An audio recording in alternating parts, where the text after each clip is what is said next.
আমার মেন কথাটা হলো আমাদের মাননীয় প্রধানমন্ত্রী, সেইটা একদম প্রধানমন্ত্রী, সেই তো দেশ চালায় না। তো আমি কেন পারবো না আমার নিজের সংসার নিজে যা করতে, আমি মেনটেন করতে অবশ্যই পারবো। আর একটা কথা, নারীরা আমি মনে করি ভীতু হওয়ার কোনো প্রয়োজন নাই, লোক সমাজে কী বলবে এটা দেখারও কোনো প্রয়োজন নাই। আমি চাই আমার মতন প্রত্যেকটা নারীরা যেন পিছনে না থাকে, সাহস নিয়ে আল্লাহর উপরে ভরসা করি, ওরা যেন সবসময় সামনের দিকে এগিয়ে যেতে পারে, এ কামনা করি। আর আমার যেহেতু আমার হাল ধরার মতন কেউ নাই, আমি নিজেই একা, ওই জন্য আমার তো কি বলবো, লাইফ স্টোরি বলতে গেলে তো এটা একটা উপন্যাস করা যায়। হয়তো উপন্যাসের শেষ পাতা না থাকলে বোঝা যায় না এটা কোন কবির লেখা। জীবনটা হলো মানুষের একটা উপন্যাস। তো আমি এটাই বলতে চাচ্ছি, আর মাননীয় প্রধানমন্ত্রী যদি দেশ চালাইতে পারে, তা আমি কেন পারবো না আমার নিজের উদ্যোগটা নিজে চালাইতে? আমি অন্য বোঝা কেন হব? নিজের বোঝাটা নিজে, গাড়িটা নিজে টানলে বেটার না? এটা শুরু করছি আজকে 2.5 বছর মতন হচ্ছে। 2.5 বছর মতন হচ্ছে। মনে করো আমার সংসারে আমার হাজব্যান্ড নাই, এক কথায় সেই নাই, জিন্দে মারা, জিন্দে মারা যাকে বলে সেই জিন্দে মারা গেছে, বুঝছেন? উনি নাই। তো আমার 2 মেয়ে, 1 ছেলে। আমার এই মেয়ে আগ্রাবাদ মহিলা কলেজে পড়ে, আর একটা মেয়ে ঢাকাতে পড়াশোনা করে। তো জীবন যুদ্ধে আমি হার মানি নাই, জীবন যুদ্ধে হার মানাটা শিখি নাই আমি। ওই জন্য আমি আমার ছেলে মেয়েকে নিয়ে কষ্ট করি। আমি এই দোকানটা দিয়ে আমার ফ্যামিলি চলতেছে, আমার মেয়েটা পড়াশোনা করতেছে, আমার 2 মেয়ে ছেলেটা মাঝে মধ্যে চাকরি টাকরি ফাইলে করে, আর না ফাইলে নাই। এটা নিয়ে আমার আমার জীবনের স্বপ্ন চলার পথ ইনশাআল্লাহ আলহামদুলিল্লাহ। আমি আমার কাস্টমার যেগুলা তাদেরকে আমি কাস্টমার হিসেবে দেখি না, তার কাছে অনেক রেসপেক্ট পাই, বাট ওদের অনেক সহযোগিতা। আমি এখানে দোকান দিয়েছি, ওনারা কখনো, আমি বরঞ্চ দুর্বল হয়ে পড়লে ওনারা আমার আরও উৎসাহ দেয়, আমার কাস্টমাররা আমার উৎসাহ দেয়। আপনার তো অন্য কোনো বাটকারা পথে যান নাই, আপনি একটা ভালো উদ্যোগ। এটা হলো প্রত্যেকটা নারীদের আমার সম্মানজনক মনে করি। নিজের কর্মটা হচ্ছে একটা সম্মানজনক, তাই না? আমি তো বিক্রি করে খাচ্ছি না, বাট অন্য কিছু করে খাচ্ছি না, আমি কর্ম করে খাচ্ছি।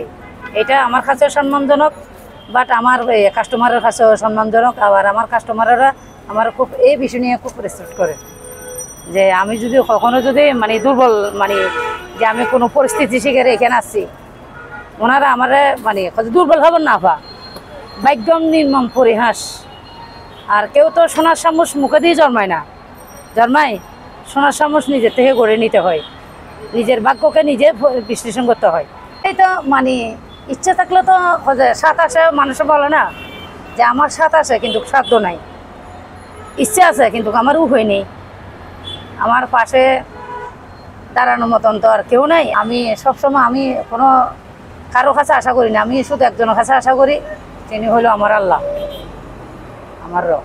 আমি আমার রবের কাছে সবসময় আশা করি, আর আমার রবের উপরে সবসময় আমি তাওয়াক্কুল করে চলি, এটাই আমার মেন উদ্দেশ্য।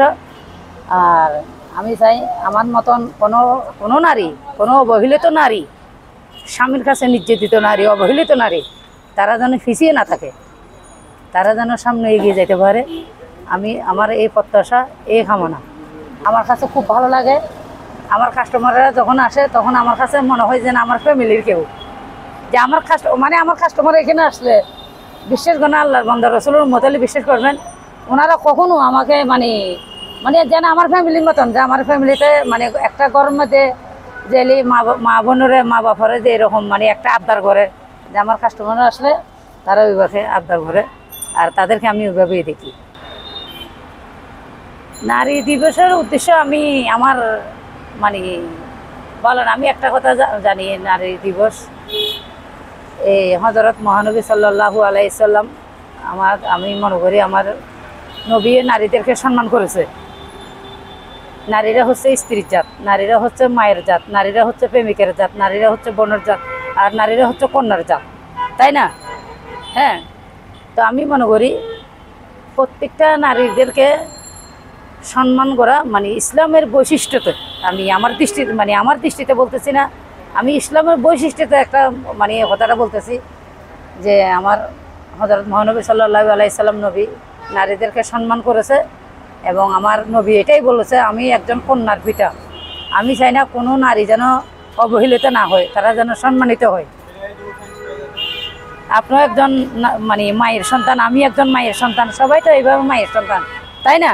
তো সবাইকে আমি সম্মান মানে নারীরা মানে সম্মান পাক, আবার নারীরা পুরুষদেরকে সয় সম্মানে দেখুক, মানে উভয়ে কাঁধে কাঁধ মিলিয়ে সম্মানিতভাবে চলাফেরা করুক, এটাই আমার কামনা, এটাই আমার প্রত্যাশা।